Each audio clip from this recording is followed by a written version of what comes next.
Why, hello there, ladies and gentlemen, boys and girls, children of all ages. My name is Mr. Dogboat333, and welcome back to Hearts of Iron 4, the New Order as Brasil. Now, last time we were here together, well, didn't really do that much, really. We did some more legislative stuff, some more, introspective stuff, and now we're working on trying to ensure that we will leave a solid legacy for our political power, our political party after we leave. So let's get into it. From in front of the three large portraits, one each of himself, his father and Adhemar, Getulio Sarmajo Vargas harangued a receptive audience of Vargas coalition voters in one of his father's old political strongholds, turning up the charm to its maximum. He hit them with a sort of bromide he had become very used to delivering. Ladies and gentlemen, have any of us forgotten the days of my late great father, Getulio Vargas? Have we forgotten how he regarded serving the people of Brazil, especially the poor and hopeless, as his first obligation? How he defied the Hitlerites, forced the Americans to treat us as equals, and asserted an independent foreign policy? How he laid the grounds for whatever prosperity we were able to achieve under Kupachet, Lot, and Adhemar? Not in sounds of recognition in the audience, Vargas Philo continued. The fact of the matter is that the current coalition is not even martial law's mold. Over the last decade, they have only managed to respond in the worst way to any proposal mounted by the president. Blunder after blunder, bad policy following bad policy. All that can be concluded is that the Vargas coalition is no longer equal to the task. We need something else.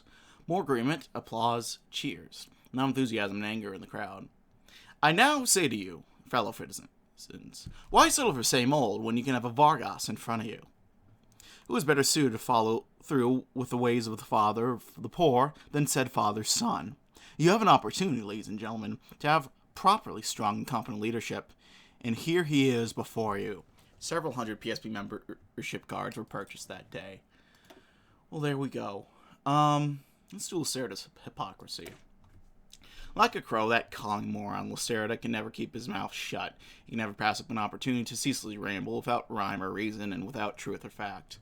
That is the sum of his career and indeed his life as a whole, and he has treated this presidency as yet another opportunity to air his baseless grievances to the world. For all their innumerable faults, Viner and Brizola sought to expose him as a hypocrite he is. Although the revelations failed to capture the public's notice, this approach of destroying him in his own journalistic domain may yet bear fruit. The homeless of Guanabara have suffered under his brutality and callous disregard for their very lives for far too long, and soon all Brazil will know just how two-faced this crow can be. Based? Right, let's do some campaigning. Now we're gonna go ahead and focus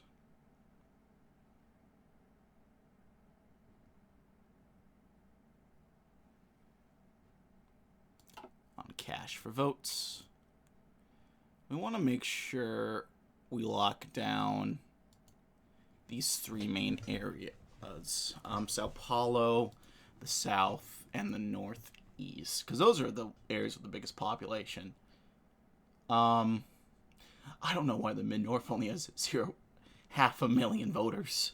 Because that doesn't seem like it would be right.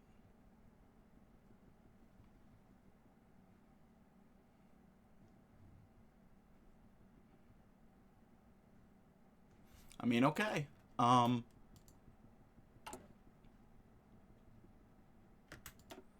another development edict.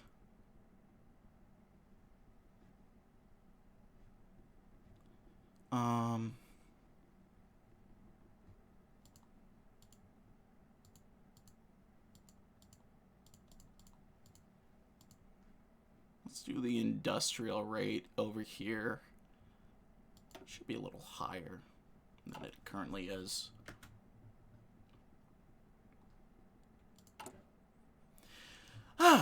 Anyhow, I had a funny story happen at work the other day.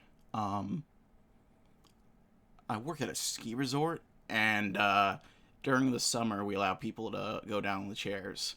Now my supervisor came up to give me lunch, and there was this lady who asked if I could who need to go down. Now, the way that downloading on a chairlift works is that you can only send people down every a certain amount of chairs at a time. In our case, it's 25, because at least how this chair is built. If you have too much people on the other end, it's not really designed to do that, so it could sag, derail things on the shivs, little wheels that keep the wire together, and it could cause some issues. I'll continue after this. Keep in mind, of course, Lacerda's preferentialism for the OFN is well known. One talk show said a button on the television remote was clicked. Margolis' comment goes only as far as the Union pocketbook can carry him. This, another click and another voice took their place. Over the past week, verbal attacks mounted by the PSP at the UDN have only ratcheted up as the election season nears. With the German President Barros nearing his conclusion, Carajo! Rafael Margolis had to stop himself from slamming the television remote as he sat it down. There had not been a break in the PSP propaganda machine for quite some time, Barros seeming just as baneful as ever, even in spite of his recent health scare. One would think to heed the voice of God in their elder years, but maybe DeBarros felt himself a god for the way he acted toward his peers. I guess age hasn't slowed him down one bit. Started to lean on Margolis' desk, his voice and expression halfway between mutual enmity and mutual respect for Adhemar's attack campaign. Sometimes an old dog doesn't need new tricks. UDN is going to need a response ready. Campaign season is starting early. Joy. Margolis drilled his finger into his temple. I'm hoping I can count on you then, senor. I'll be doing what I can. Lacerda nodded. Saúde. Margolis shook Lacerda's hands, who smiled sympathetically as he took his leave. Margolis turned the television back on just in time to see Adhemar's withered old face plastered on yet again. Barros only had the talent of making a man paranoid of aging. Well, let's go ahead and leave it up to the sun.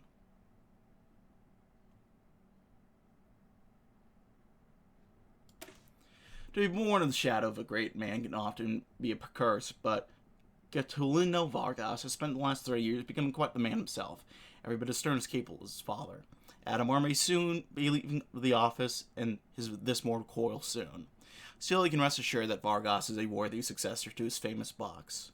We, as well as all Brazil, would do well to leave behind any doubts about his capability. Brazil and the PSP will be in good hands. There we go. So, since you can only download so many people, I am riding down with this lady, and I noticed she had an accent, and she was like, she said she was from Brazil. I asked, and I asked where. She was like, oh, kind of near Rio, one of the back states. So I was like, oh, Minas Gerais? And she's like, yes. And then we talked a little bit more, and she's like, how did you know what this was? I'm like, well, I just said I was playing some video games. And the map came up. I don't know if that's an interesting story, but I thought it was kind of funny. Alright, here we go. Let's go ahead. Do some cash for votes up here.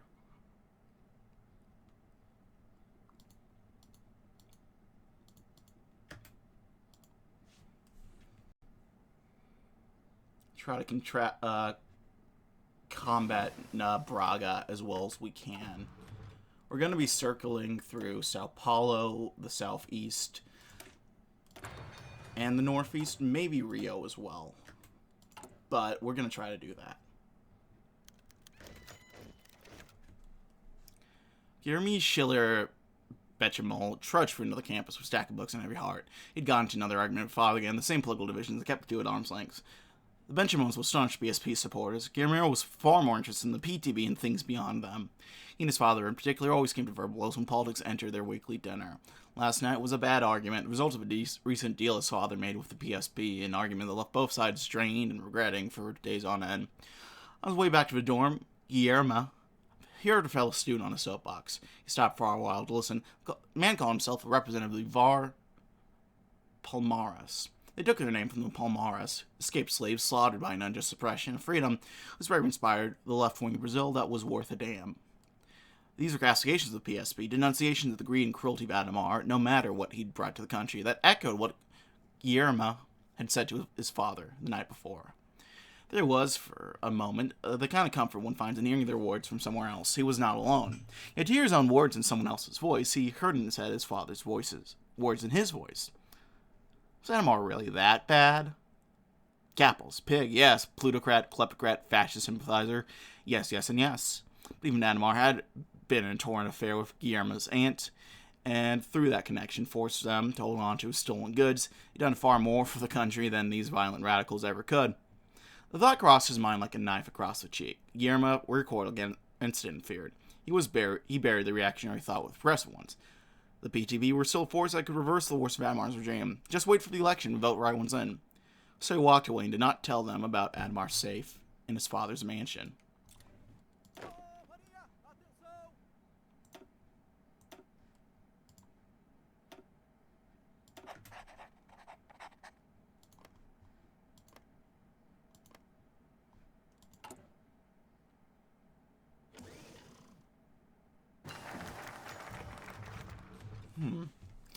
Vargas returned home exhausted, the glare of a setting sun almost blinding him as he left the car. He had practically nodded off on the drive home, forcing his chauffeur and aide to take turns waking him up if things came up.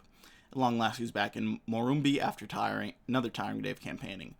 Walking to the Palacio dos Bandeirantes, his home since he was elected governor, Vargas looked to either side before re-entering. When was certain that no one untrustworthy was around, he dismissed his aide chauffeur to the dinner table, where he would eat with them and his family once he had freshened up. Going upstairs into his residence proper, Vargas patted his pockets. In one of his pant pockets there was a thick envelope of cruceros in sufficient quantities to make him seem to be limping. In each of his other pockets there was yet another thick envelope of cash, joined, depending on the pocket, by several property deeds. No small number of stocks, some easy-to-carry jewelry, and other assorted ill-gotten gains. He turned around a few corners before finding his way to a newly renovated but undistinguished room. Inside there was a desk, some books Vargas had no intention of reading, some papers he would never read, a chair in which he might sit once in a while, and a box of unused pencils, which he grabbed if needed in a pinch. There was also a portrait of Vargas father, and when the Retrato de Velo was reverently pushed aside, there was a safe. The very same safe the communists had been driven away from.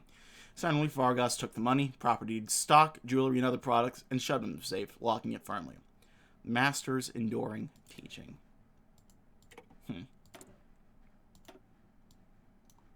In case you all forgot, they do steal. No matter how much they give back. Ruba mas faz. He steals, but he delivers. For some, it was a bizarre slogan. For others, it was a sarcastic jeer. But for Brazil, it's been the reality for 5 years. For everything Adhemar ever took, whether it be funds or favors, he left behind more for Brazil and its people, from jobs to hospitals, and none have benefited from him more than Brazil's most impoverished. This reputation is a legacy that Adhemar has made for himself, first in Sao Paulo and for the entire nation. And now it shall be the rock on which Catulino and the PSP will build its foundation upon, the method that grows our support, and what we will continue to build upon and lead Brazil into the future.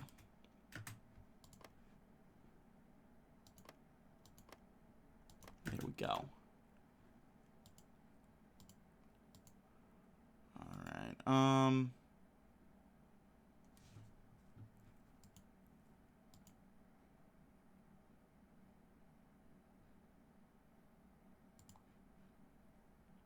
let's work on some more cash for votes.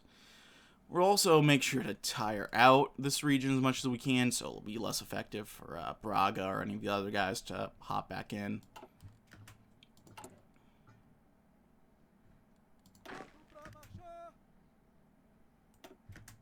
That's my thought process, at least.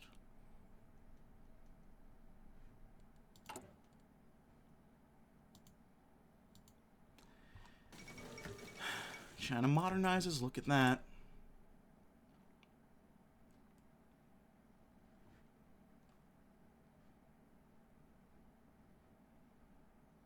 Oh. There goes the autosave. Ooh. Paul Schwartz. Tying loose ends. Oh, well, there we go. Vargas Jr. allowed the people to shout, to yell, roar, and clap. He basked in as much as he did the golden light of the stage. Gripping the podium, he opened his mouth to speak, only for it to stop and descend into a wry smile once the crowd began shouting his name even louder. Alright, enough was enough. I'm surprised we've gone this far without anyone throwing something at me. Raising his hand, the crowd quieted down, just barely. Come on, we've heard this. We've all heard the stories. Turning aside, he rested an elbow against the podium, gazing at the giddy audience. The deals, the favors, the hands shaking in the back rooms.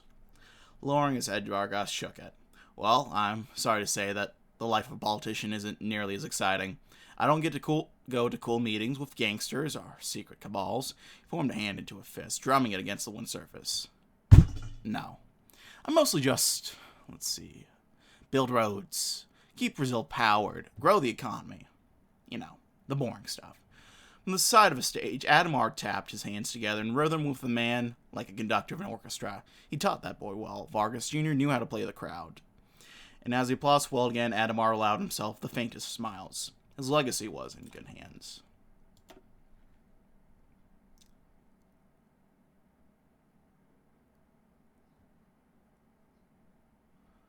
Well, let's go ahead and define our legacy. Looks like we can't do both. I thought we could have, but it's supposed to make sense.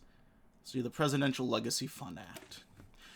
This presidential campaign is not only Gattulino's trial, but also one carrying along the legacy of Adhemar, a dice roll of factors to determine the reputation of the entire PSP for years to come.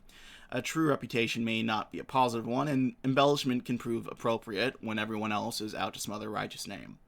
As with most other issues, money is a rather efficient tool for problem solving other than one's mental faculty. What better way is there to secure a long-lasting PSP than providing each president with their own little trust fund? While it is doubtful a meager sum of extra savings, accessible through entirely legal means, will do much in terms of providing for various side projects. Symbolic legislation, combined with Adhemar's planned Sao Paulo Presidential Library, will surely show the Brazilian people that the Planalto does care about them.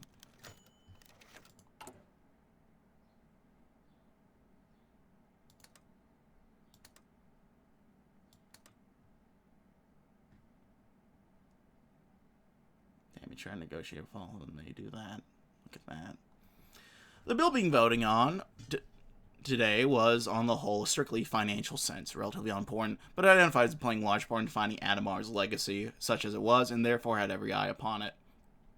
The Presidential Legacy Fund, so named in the Act after being voted upon, would be a small financial purse available to any past president for indeterminate purposes, but intended to be used in creating some physical reminder of their time in office.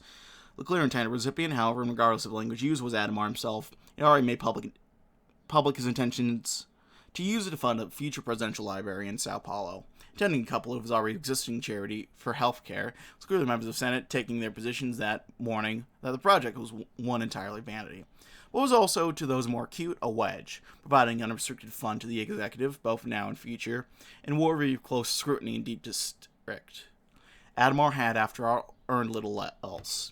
But there were larger issues to consider. It was a quite minor sum overall, easy to overlook, either on its own merits or on the very considerable merits of the quietly developed envelope.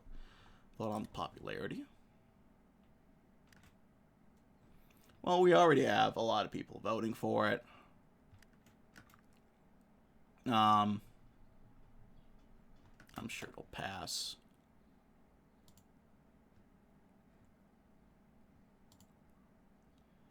Alright, I think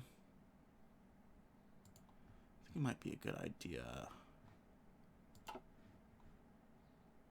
to head to Rio.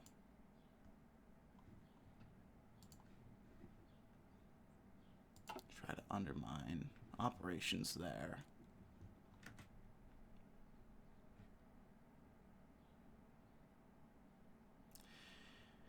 And would you look at that? Sandini. Ignore me and my Red Dead 2 brain rot.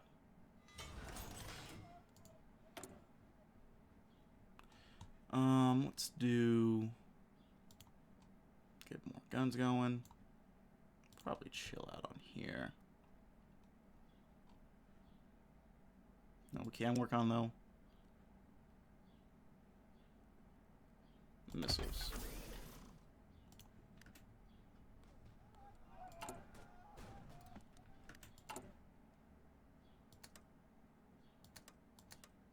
There we go. We got a couple people to flip over. Burgundy is holding out surprisingly well. Or actually, I think that's just Germany. The colors are too fucking similar, I swear.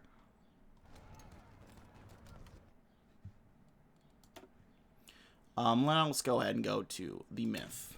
History will not be a documentary. It has always been a story of greater men and larger-than-life mythologies.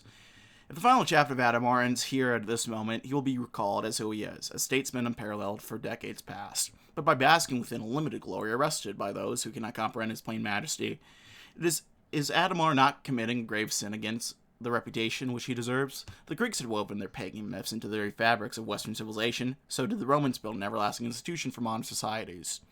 There is no excuse for failing to learn from the most regal legacies, especially in this age of television and radios. Adhemar managed to manifest his promises to the people, and forevermore must the stories of his legend be repeatedly told.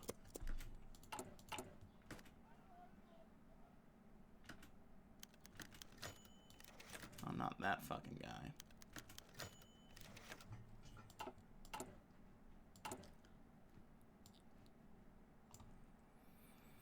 Oh, would you look at that. Adhemar stood on the threshold of a lot recently purchased by the government on behalf of the Presidential Legacy Fund and smiled to himself, standing slightly away from his aides and bodyguards. The Presidential Legacy Fund had passed with little real opposition beyond the few usual showboaters he used immediately. It had been hard to ensure the act's success compared to the many other showdowns with the Senate that had occurred in the past. This had been trivial. The lot still had buildings upon it, ones long neglected and minimal value, but that would soon change. His own library, coupled with a small clinic and attachments to his medical outreach charity, would enshrine his name among the poor of this area of Sao Paulo far stronger than any of his previous policies. It was strange to think of such a small effort in comparison to the rest of his career as being such a noble step. Legacy was, after all, critical. This library would stand for decades. Would it outlast everything he had done? Perhaps, or perhaps not. Who could say? But it would stand long enough.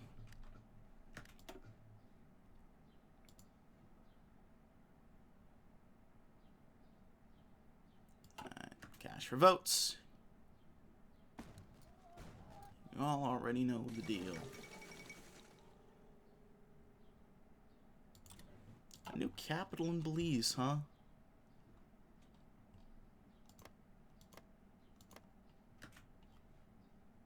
Oh, that's interesting.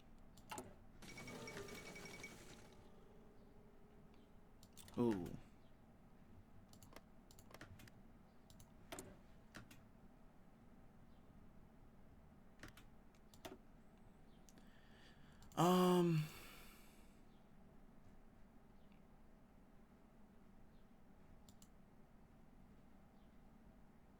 The fact that illiteracy is the second lowest in Amazonas of all places is interesting to me.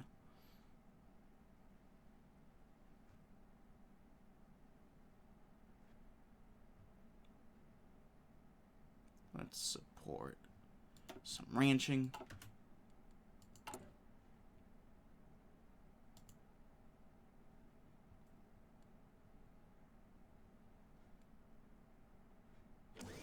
We're very close on maxing out our bank, I believe.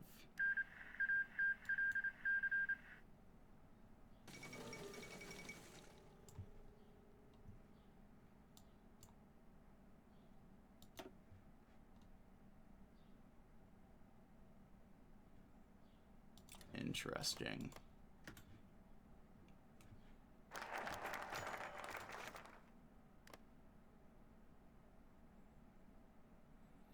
As the storied career of Adhemar de Barrisfillo appeared to be in autumn, the most curious parting present for one of Brazil's most complicated leaders had been prepared, likely with similarly controversial leaders. The medium of cinema has been utilized to offer a more human, charitable prism with which to view both the politics and personal life of a nation's leadership the world over.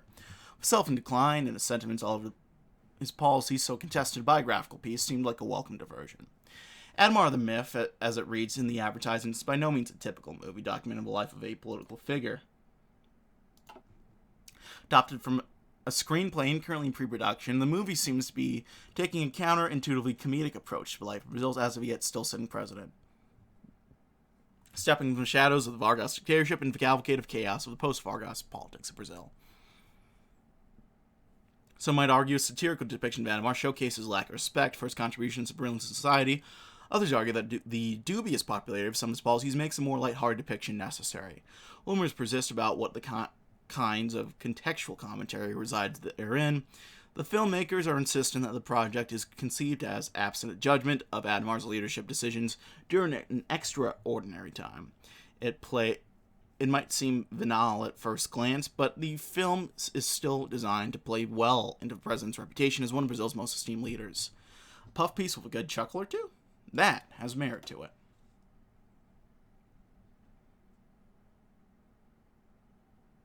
Well, let's do one last speech then. Legendary but not invincible, the name of Adhemar may now rival that of Vargas's, but he is not much healthier than his thoroughly entombed predecessor. Putting the egg into the basket, the president must conduct a final speech before transitioning. What he proclaims during the time will be the image he projects to an international audience for years. Therefore, it will reflect upon the nobility of his life and mission, elevating what he's achieved so far into snapshots worthy of surviving the annals of history. Adhemar is growing weaker daily, and posterity is of the utmost importance for a lasting legacy, even more so than the truth of a diminished prodigy. Friendly media outlets will be invited as soon as possible to ensure the discourse goes smoothly for his final event before departing from the Planalto.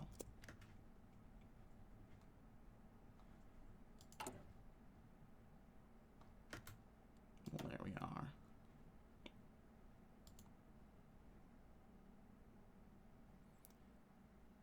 Cash for votes. We're now in the lead decently comfortably.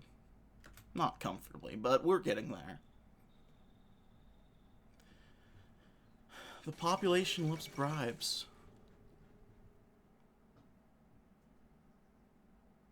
Uh-oh.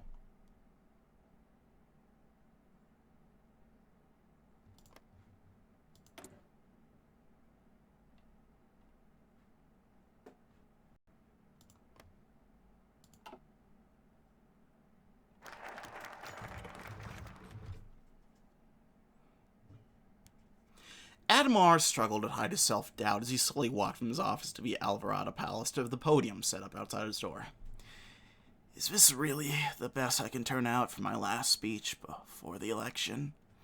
Even as he began to speak, the doubts roiled his mind. So many little details he always used to keep track of. His appearance, his speaking environment, all those were fleeing from his control. His weakened mental state after that damn stroke was making it all hard to keep track of anything. Adhemar distracted himself by looking around. So many had turned out to see him off. Loyalists and party cadres, fans and admirers, friends, and most importantly, Lotto, Vargas Filho and Adhemar's own family. Taking inspiration from them, he said one last thing. People of Brazil, you see how things have played out. You see how our social progressive revolution has been brought to fruition. Does anyone truly dare to deny then, ladies and gentlemen, that I delivered more than I stole? The crowd went mad with applause and laughter. Lotto smirked and shook his head. Amidst the noise, Lotto shouted with Vargas Filho's ears. Adhemar could read his lips. Quite an act, you gotta follow on, eh? Good to only know.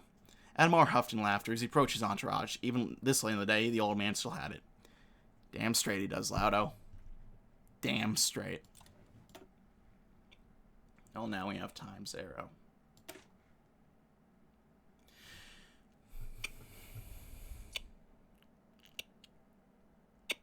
The clock has finally reached midnight. Dimly lit by candlelight, the quaint residence, a mere room within the extravagance of the Alvarado, has become one with darkness. Adhemar, whether he be called a prideful boor or a man of action, certainly overstayed his welcome in the annals of history. Fate's bullet seemed to be rid of him, and a perseverance carried his frail, frigid body through the final months until these hours of conclusion. Whatever regrets, whatever masteries, in the end he is dying alone with a mess of eddings. Simmering beneath a half-filled glass of water along the desk is a playing deck, but there are no more tricks or dice to plot with. Having outplayed everything which stood against Brazilian dream, Adhemar sits thoughtlessly. Cataluna cannot fail after all that's planned.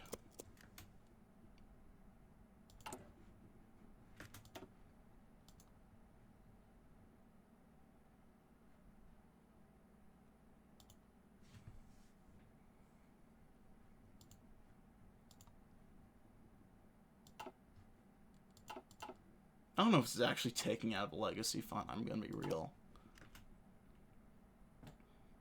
It doesn't look like it is.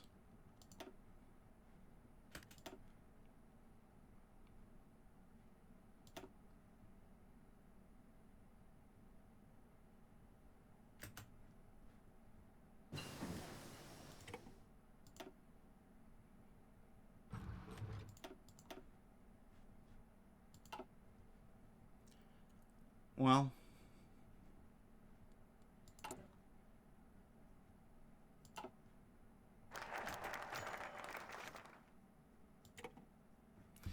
the Alvarado offered a kind of reprieve that few places could match. A bustling commuter town that was just far enough south of Porto Alegre to not be wholly urban, but just close enough to not be wholly suburban either. Small but densely inhabited, residential but not gentile. For the longest time, Adhemar looked at this neighborhood as a great place to get away to, a quiet little exclave tucked away in Rio Grande do Sul. Therefore, the reason it felt different clearly came from something else.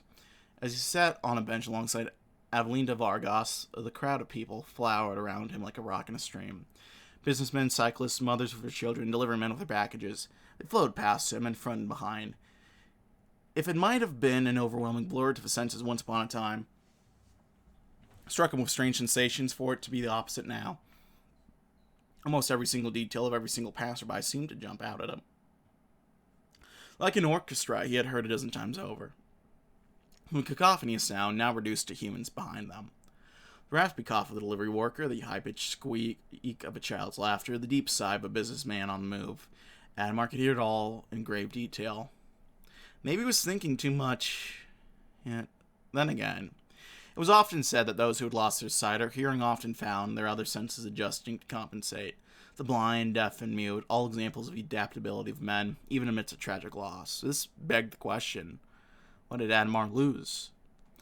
Many times now, Adhemar felt the deep suspicion that he was being constantly watched, not by his personal security agents, but by something more ominous. Be it a face in the crowd or a figure in the distant window, he could see something. A pale-skinned figure in a dark clothing, something shiny and sharp clutched in its hand. Was this punishment a message from God? A second sight with which to see his own mortality, compensating for a part of himself he'd forsaken the pursuit of power? Adhemar de Barsfilo ran his hand down his half-frozen face and felt nothing. A chill went through him.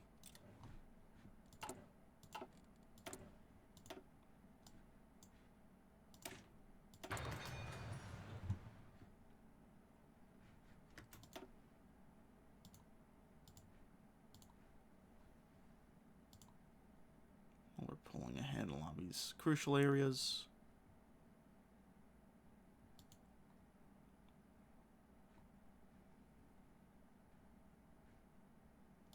Let's do what we can to outpace the others.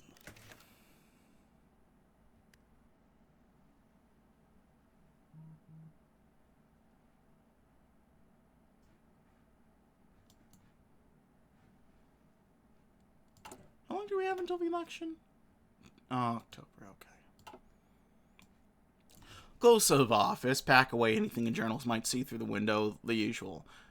That would be all, except a front-page story caught Adhemar's eyes. Some diplomatic palaver between Chile and Argentina, notably not between Chile and Brazil. Adhemar wasn't obsessed with the thought of war between Argentina and Brazil, but the thought that they were losing the hearts and minds of Latin America was a regret for him. To think of all the lucrative trade deals that would never be. What a pain. It could have been done, too, if he cared a bit more about giving the army a little wrestle or doing some more outreach. For today, however, Brazil was the loser. But tomorrow was a whole new day. Vargas Jr. still had a chance to assert Brazil over South America, give the people a big show of strength over Buenos Aires. They'd love that, even if his own performance may come to bite his successor in the polls. Still, Adhemar was happy enough with his performance. It wasn't like he could become president again anyway. So for the first time, it was pretty good. His successor would find his missteps in due time. Better luck the second time around.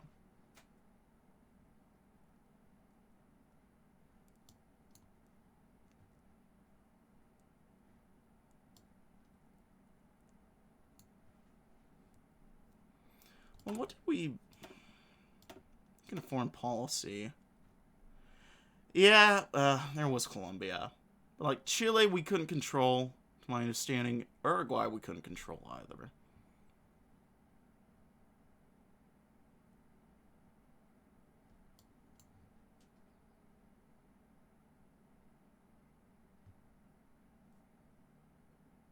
Yeah.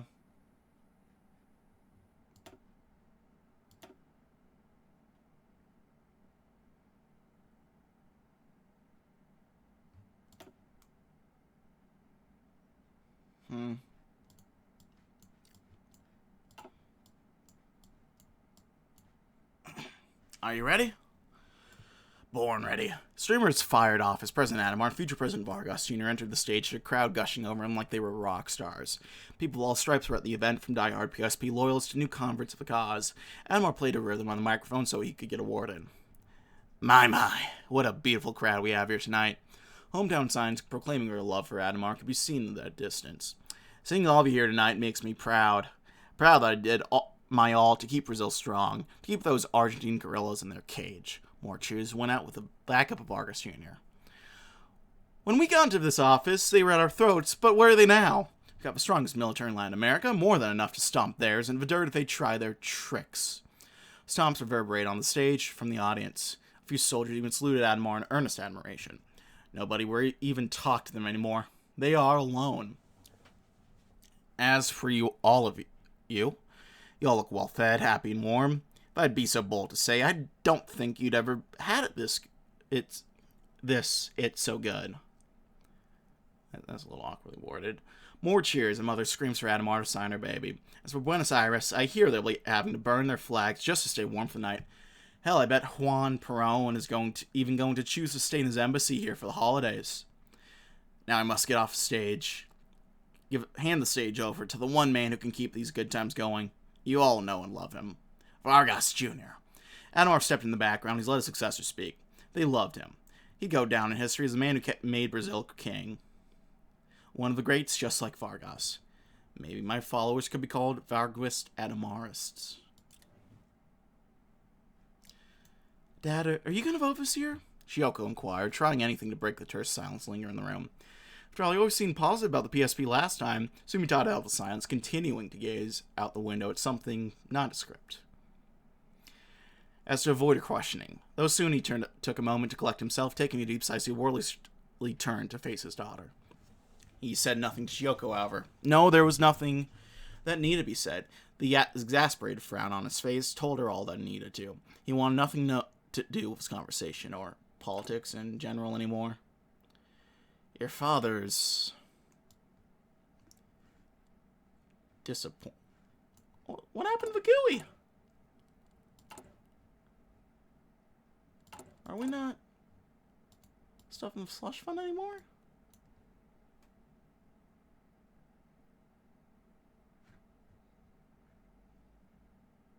Let's do a tax hike. Your father's disappointed with President Adhemar's administration. We're unhappy with what he did for the Japanese. He tapered out for a moment, was trying to find footing. Father's told me he's never to vote for a politician again. He trailed off once more, though this time with a tinge of sadness in his voice, as opposed to uncertainty. Betrayal. That's what that was. Sumitada's voice was clear and curt. He intended to say no more on the matter and wanted the other two to follow suit. But, Father, what about... Interjecting quickly, he fired off, stern yet tired. I've said all I needed to, before slowly turning to look back out the window. Shiyoko was once again left with more questions than answers, though now she feared she did not want to learn them. All blossoms wither without proper care. I don't know why that fired. I mean, we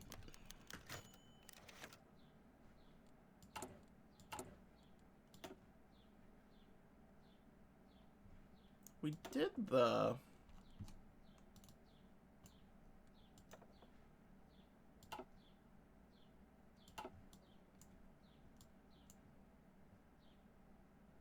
We repealed the Japanese immigration ban. I thought it was a big thing what they wanted.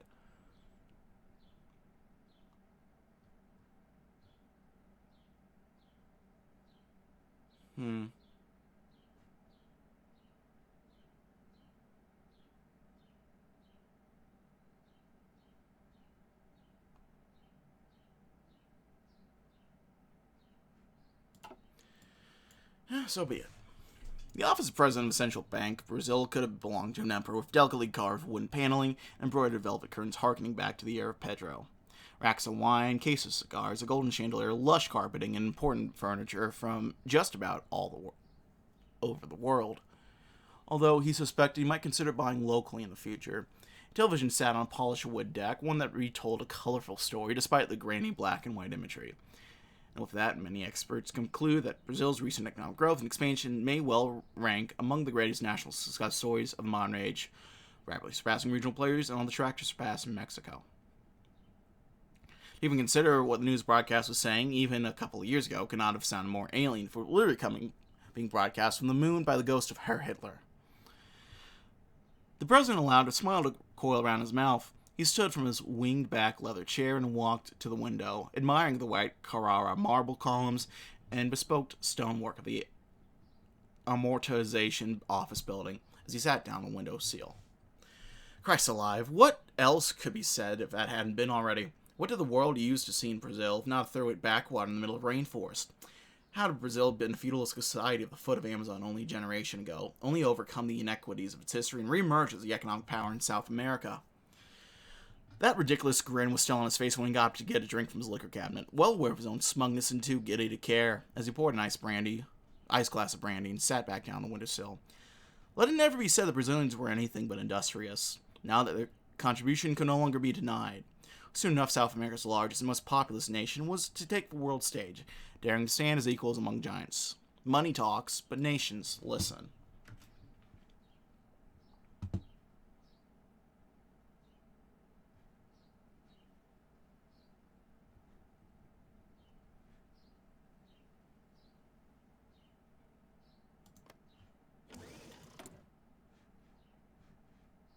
It would seem that, the Dutch have taken Flanders. Majority culture is now Dutch. And now this is French. Man.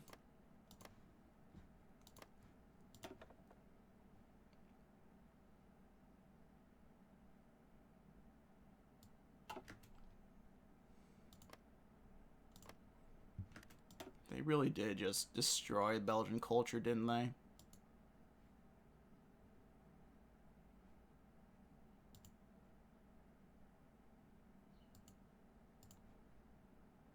Oh, we can't do, cash for votes anymore.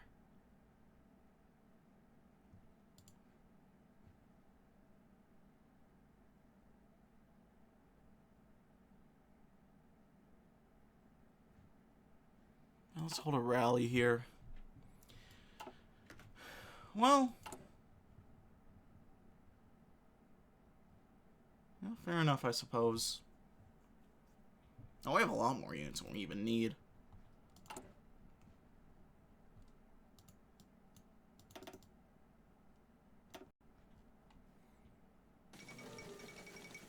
Let's go!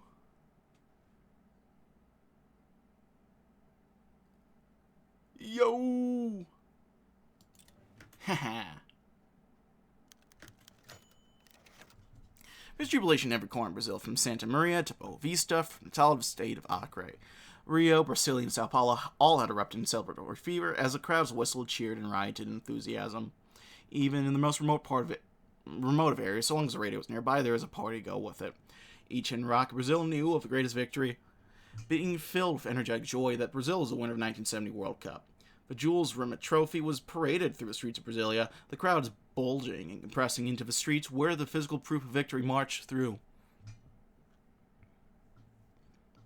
Brazil would keep the trophy in light of a great honor, being the first team to win 3 World Cups, sparking deafening cheers as it was taken to secure convoy vehicles to transport the trophy to Confederation Brazilian Football's headquarters. The trophy was a sign of a golden generation of talent in Brazil's team that would inspire future players to achieve their level of success. However, it would be a double-edged sword, raising the bar on future generations for the success they must show. It was a necessary reprieve for Brazil and their people, exhausted from the wreckage of the oil crisis which loomed in the minds of many, and the reality still ongoing for many more. The people had the rare opportunity to enjoy themselves. Everybody celebrated side by side with others who were just as joyful, washing away the long drought of despair. Even if just for a moment, this ray of light shown through the fog of misery, feeding into the collective feeling of a rebounding Brazil which lodged itself in popular subconsciousness. From this, a small pole bump came about for the President's Party. Where the ball flies, the sun shines. That's what I'm talking about. I won't be talking about it for much longer, though, because I'm going to go ahead and leave things there. But thanks always for watching. Like, dislike, didn't. Leave me comments or feedback down in the comment section below. I think you all know the deal by now. I'm going to leave things there, but thanks always for watching. My name has been Mr. Dogboat333. I'll see you all in the next video. Bye-bye now.